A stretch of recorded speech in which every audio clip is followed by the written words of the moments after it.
everything I did from like this point, like it brought me here. Yeah. And it was because I was passionate when I was a kid or whatever the fuck it was. You know what I mean? I didn't do shit to like be sitting here. Everything I did it because I thought it was sick. And like now it's like, oh shit, everything worked out. Do you know what I mean? So I want to go back to like my earlier roots and just like whatever the fuck I like, I want to do. Burberry Erry, the guy with the most craziest look in hip hop right now. The nigga that look like Spike off of Danny Phantom. The dude that went from being a regular skateboarder to now a full-fledged gay vampire. Me? I'm just a cocksucker, literally. And of course, to a lot of people in hip hop, known as Playboi Carti's personal stylist, and being a big factor in his skate and fashion culture, where he would get the attention of a legendary fashion designer that would help him get his big break in a time where he needed him the most, which eventually led to him being the creative director, model, and stylist for Opium, and being Playboi Carti's bestie and right-hand man, helping evolve Carti's image and music, influencing millions of kids' minds across this country that'll forever change hip hop. That's a fact, bro. That's a fact.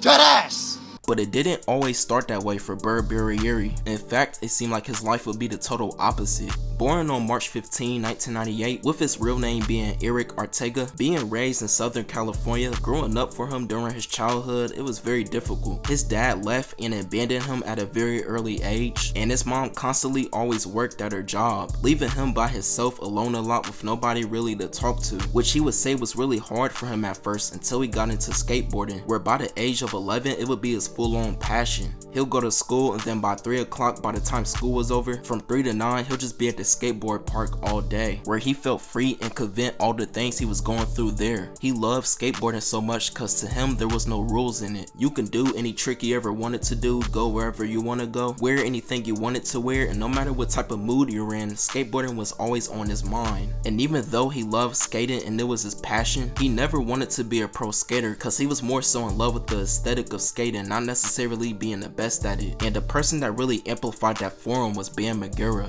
See, Bam wasn't his favorite skater, but he was the person he wanted to be like while skating, cause he felt like he captured the aesthetic of what a true street skater was, which was him being a wild card, doing tricks off the top of people's house, and basically living day by day as a rock star. He was the true definition of a punk rebellious skateboarder, and Burberry Erry loved it. He will also on his free time play Tony Hawk Pro Skater on his Nintendo 64, and would start to gain a heavy attraction for fashion, with one of the main prominent figures of Balenciaga, Dema Gustavo, being his main inspiration, cause he always loved the idea of having ripped up trashy clothes and admired when rich people dressed bummy. Other people like Marilyn Manson, Bajas, and Debbie Harry will have an influence on him too, most notably in an aesthetic and fashion sense, with him even enjoying Debbie Harry's slasher piece, which as you can see helped inspire Playboi Carti's Whole Lotta Red. Burberry Erry would start posting clips of him skateboarding on his Instagram and Tumblr account, and this would start gaining a lot of traction for him, cause he would start to wear these high-end designer shoes, and this would really get a lot of people's attention negatively and positively, most of them being pissed cause they said he was ruining the shoes, and he would say himself that he really wasn't a sneakerhead, so he didn't care about the shoes that he had on. But as time passed and the more attention that he got, more of the big names in the fashion industry would be captured by his uniqueness and seen an opportunity that would benefit him and Burberry Erry down the line, which the guy would ended up being Virgil, and would first get in contact with him by DMing him on Instagram, talking about how much he loved his videos and how he could help take it to another level, and that was simply by wearing his off-white Jordans that Virgil would give him. And boy, this really helped skyrocketed Burberry Erry's popularity to another level, and would be the main practical reason on why his videos would go viral. And with this newly found fame, he would get signed to StockX, where they would send him all type of shoes to wear in his videos, and even advise him to wear it with the tag on it so that way it could be more promotion for them, but also getting a bigger check too if he did that. And it even got to a point that every video he would post, he would get about $10,000, cause that's how viral his posts were going. And it just seemed like everything was going well for Burberry Erry, cause only a couple years prior he thought that he was wasting his life skateboarding, and he even contemplated about quitting at one point cause he wasn't making no money, and now that he stuck through with it, it all paid off.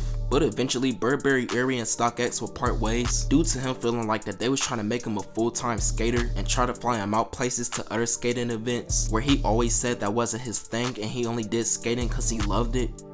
The reason why me and StockX we went our separate ways is because they were trying to do too much skate shit. Like they were like trying to fly me out to like Copenhagen, and that's not me. I'm not a skater. You know what I mean? Like I just didn't, like I got different ideas and I got different things I need to accomplish type shit, you know? So in 2020, his life would change forever. Playboi Carti would hit him up in a DM talking about how much he loved and enjoyed his videos. And he said to Erry that he wanted him to come to his virtual Rolling Loud event. And that's where the relationship between the two started. And in time, they would get closer and closer, which he would eventually become Playboi Carti's stylist and sign an Opium, with the rest becoming history.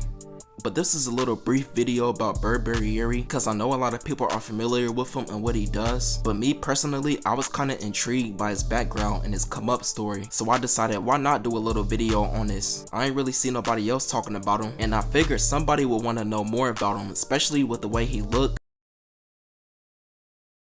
Man, that shit still look crazy to me, but he doing something right cause he got my attention. But y'all let me know down below, do y'all mess with this dude or not? Cause I've been looking at the Reddits and other posts on social media and it's pretty split down the middle. A lot of people do mess with him and the other half hate him and is cringed by the way he look. Damn, this fucking cocky Jackie jerked off my little brother! It's catching up to me right now. I just wanted to add on and say here are some other notable things that happened in his life too. He almost became the creative director for Marilyn Manson, which he randomly met him at a Kanye West Sunday service event, but due to them having conflicting schedules, it couldn't work out.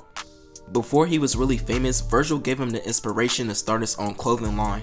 the first inspiration 100% was Virgil, bro. I remember I was working at Costco. My mom got me a job there for like a month. Fucking hated it. But I remember one day I was on break. It was like 7 a.m. because I clocked in like at 5 a.m. And I text him, bro, and I'm like, dude, I'm so depressed. Like, fuck this life type shit. You know what I mean? Like, I hate working. Like, what do I do?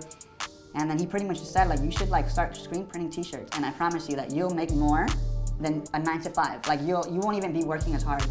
He styled for Playboi Carti at his 2021 Rolling Loud set, where he was wearing a makeup with the devil horns to really capture that vampire aesthetic. And he was in a Frank Ocean music video before he even knew who Frank Ocean was. And the only reason why he was in it cause his manager called him and said that Frank Ocean needed some skaters for his music video. But it wouldn't take him till a couple of years later to realize how big of a deal that was. But that's all I really got to say. Be sure to like the video, comment, share, subscribe. Have a nice day.